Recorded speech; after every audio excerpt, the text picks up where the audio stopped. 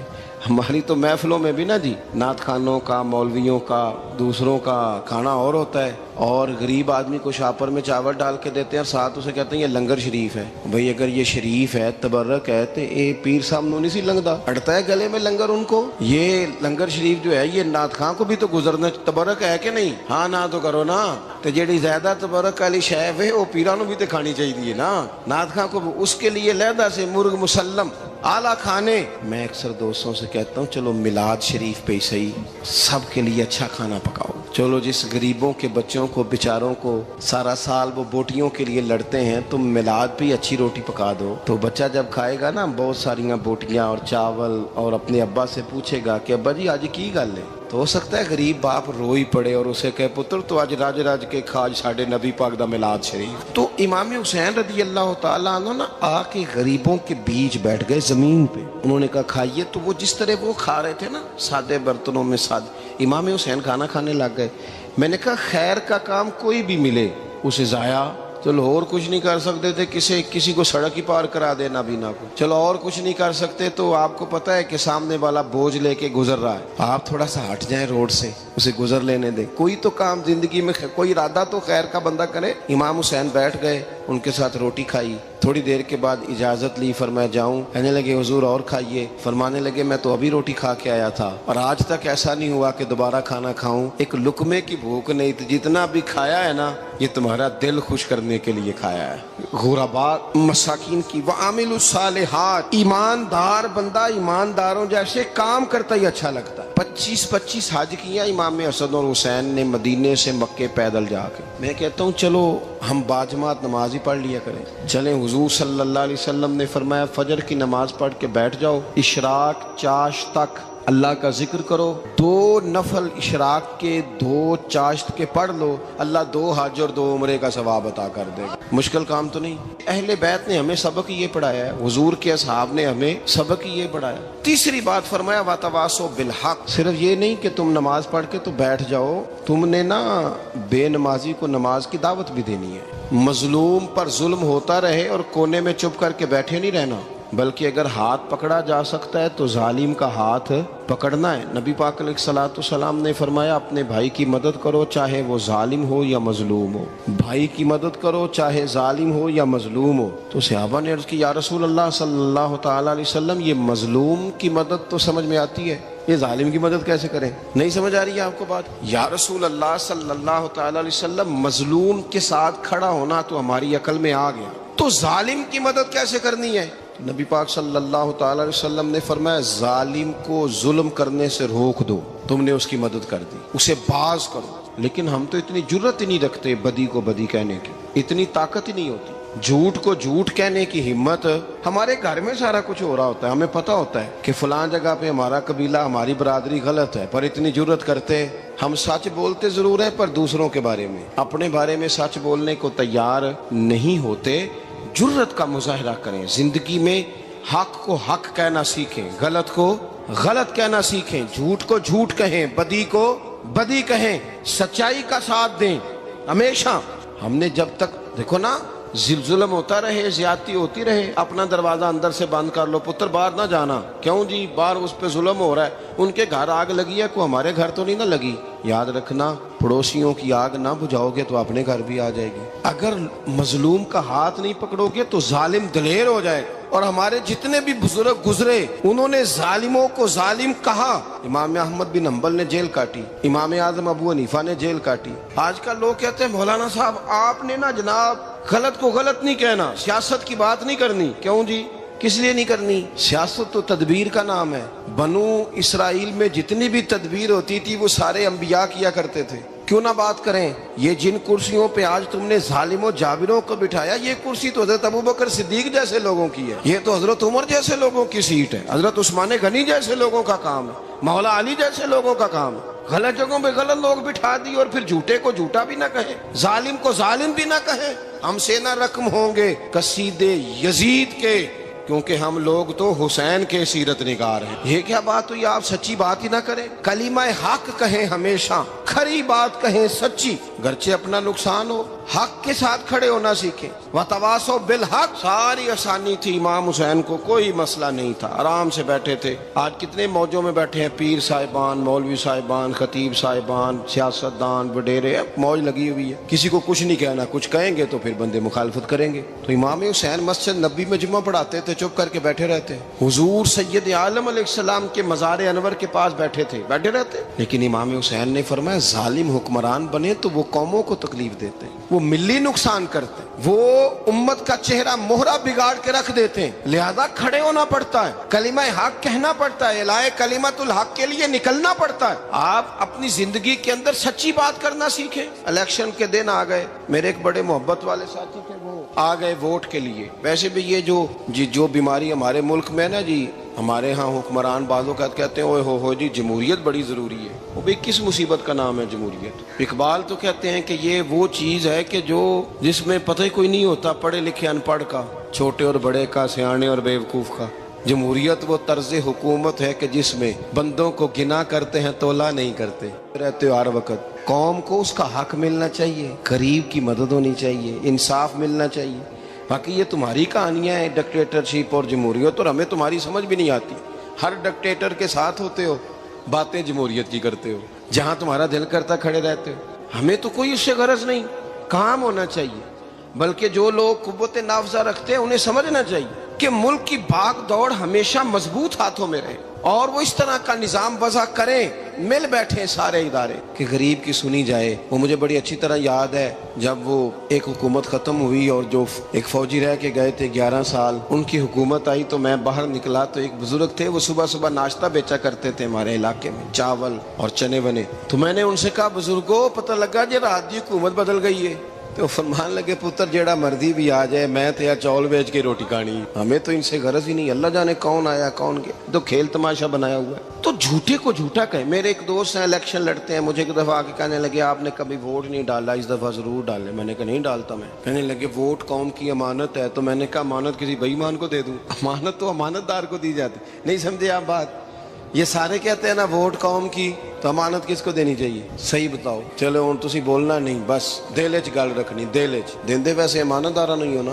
نہیں میں نے کہا بولنا نہیں، ہمیں کسی نے پتہ نہ لگ جائے، دیتے ویسے امانت داروں کو ہی ہو نا۔ یہ اپنے دل سے پوچھو، فیصلہ لو، اللہ سے ڈرو۔ ظالم کا مددگار ظالم ہوتا ہے، ظالموں کا مددگار ظالم ہوتا ہے۔ وہ تیرے میرے ووٹ پر جیت کر جب ظلم کرے گا تو پھر کون ہے جو یہ دعویٰ کرے گا کہ جناب میں ظالم کا مددگار نہیں؟ سوچو سمجھو، غور کرو۔ امام حسین رضی اللہ تعالیٰ عنہ نے فرمایا سچ کو سچ کہیں گے، جھوٹ کو جھوٹ کہیں گے۔ یہ نہیں ہو سکتا کہ جناب ظلم ہوتا رہے اور چپ رہے۔ اور یہ سبق کہاں سے پڑھا انہوں نے؟ مولا علی شیر خدا سے۔ جب حضرت عثمان غنی رضی اللہ تعالیٰ عنہ پر بلوائیوں نے حملہ کیا نا، تو چونکہ حضرت عثمان غنی خالو تھے امام حسن اور حسین کے، حضرت عثمان خالو ہیں، سگے خالو ہیں، تو حضرت مولا علی شیر خدا نے یہ نہیں کہا کہ پتر اتنے بندے آ گئے ہیں، تلواریں ہیں، محاصرہ ہے، باہر نہ نکلنا، بلکہ حضرت مولا علی نے خود اپنے دونوں بیٹوں کو تلواریں پکڑائیں اور حضرت عثمان غنی کے دروازے پہ کھڑا کر کے کہا پتر خیال رکھنا تمہارے ہوتے ہوئے کوئی بھی شخص حضرت عثمان غنی کا دروازہ نہ کراس کر پائے۔ خود اپنے بچوں، ہر جنگ میں حضرت علی ساتھ لے کے جاتے تھے۔ ہم تو بچوں کو دلیری سکھاتے ہی نہیں، بزدل۔ اور کچھ ہمیں بابے مل گئے، وہ کہتے ہیں منڈے نو سایا ہے، میں کہ بابے نو آپ سایا ہے، انہوں بھی کرو دم کراؤ، اس کو نظری سایہ آتا ہے۔ کیسے نادانوں سے پالا پڑ گیا۔ کیا ہوتا ہے وہ سایہ؟ اچھے بھلے سیانے نوجوان بتی بند کر کے اندر لیٹا ہوا ہے بچہ، بابا کہہ گیا انہوں سایا ہے۔ بابا کہڑا کہہ گیا جڑا باہر روٹی لین آیا سی، بھی ایڈی پہنچی سرکار ہوندی تے ٹکر ہی گھر کھا لیندی۔ لوگوں کے قسمت کا حال بتاتا ہے، اپنی اتنی خراب ہے کہ مانگتا پھرتا ہے۔ کیا مذاق بنایا ہم نے اپنے ساتھ۔ تھوڑے سمجھدار ہو جائیں، ہر بندے کی بات کا اثر قبول نہ کیا کریں۔ مومن کے پاس طاقتیں ہوتی ہیں، جو جدھر لگاتا ہے چپ کر کے لگ جاتے ہو. ان الذین قالوا ربنا اللہ ثم استقاموا تتنزل علیہم الملائکہ. اللہ کہتا ہے تو ڈٹنا سیکھ, رب کا نام لے کے ڈٹ جا, رب تیری مدد کے لیے فرشتے بھی نازل کر دے گا. فرمایا یہ نبی مومنوں کے جانوں سے بھی زیادہ قریب ہے. ہم بڑا عام لفظ بولتے ہیں کہ فلاں چیز میرے دل کے بڑی قریب ہے, میری سوچ کے بڑی. جو لوگ دل کے قریب ہوتے ہیں ان کے پاس اٹھنے بیٹھنے کو دل کرتا ہے. تو اللہ کریم نے قرآن پاک میں فرمایا کہ یہ پیغمبر صلی اللہ علیہ وسلم تمہاری جانوں سے بھی تمہارے قریب ہے. اور حضور نے وضاحت کر دی, نبی پاک نے وضاحت کر دی. حضور نے فرمایا لا یؤمن احدکم حتی اکون احب الیہ من والدہ وولدہ والناس اجمعین او کما قال نبی صلی اللہ علیہ وسلم. فرمایا تم میں سے کوئی اتنی دیر تک مومن ہو ہی نہیں سکتا جب تک ہر چیز سے بڑھ کر مجھ سے پیار نہ کرے. ایک مثال دے لوں, بات آسان ہو جائے گی. جس گھر کے اندر پیسہ بے شمار ہو, دولت بے شمار ہو, مکان ایک نہیں چار ہو, اور دنیا کی ساری آسانیاں گھر میں موجود ہو, سارے دوست میری بات پہ توجہ کرنا, ہر شے ہو, بینک بیلنس بھی ٹھیک ٹھاک ہو, بچوں کا فیوچر سیف ہو, لیکن گھر کے اندر میاں بیوی کی صلح نہ ہو. بچے کہتے ہیں گھر میں ہر چیز ہے پر امی اور ابا کا جھگڑا ہر وقت جاری رہتا ہے. وہ گھر صحیح چلتا ہے؟ آپ نے بولنا اس لیے نہیں کہ یہ باتیں لوگ, یہ گھر کے اندر کی باتیں ہیں نا. حالانکہ پاکستان کا تجزیہ یہ ہے کہ 95% میاں بیوی کے حالات ٹھیک نہیں. پاکستان یہ سرکاری اعداد و شمار ہے. 95% گھروں میں اختلاف رائے. یہ بات ذہن میں بٹھا لیں کہ میاں بیوی کا اگر اتفاق نہیں نہ ہوتا تو وہ کہیں کہ گھر میں کوئی بھی خوشی رہے گی تو یہ ممکن ہی نہیں, یہ سوال ہی نہیں پیدا ہو. 6 بچے ہوتے ہیں اور شادی کو 24 سال گزر جاتے ہیں پھر بھی طلاق ہو جاتی ہے. اس لیے کہ میاں بیوی کے لیے سب سے ضروری چیز آپس کی محبت ہے. اور یار کیا خوبصورت انداز ہے میرے رسول پاک علیہ السلام کا. جتنی شاندار طبیعت حضور نے مولا علی شیر خدا کی تھی اتنی کوئی کر سکتا ہے؟ اور جتنی اعلیٰ ترین تربیت اور حسن سیدہ فاطمہ کو اللہ نے دیا کسی اور کو مل سکتا ہے؟ لیکن میرے نبی پاک علیہ السلام نے ان کی شادی کے بعد ان کو اکٹھے بٹھا کے ان کے سر آپس میں جوڑ کے ہاتھ اٹھا کے دعا کی تھی کہ اے اللہ ان کے درمیان محبت پیدا فرما دے. میاں بیوی کے درمیان جو سب سے اہم چیز ہے وہ محبت ہے.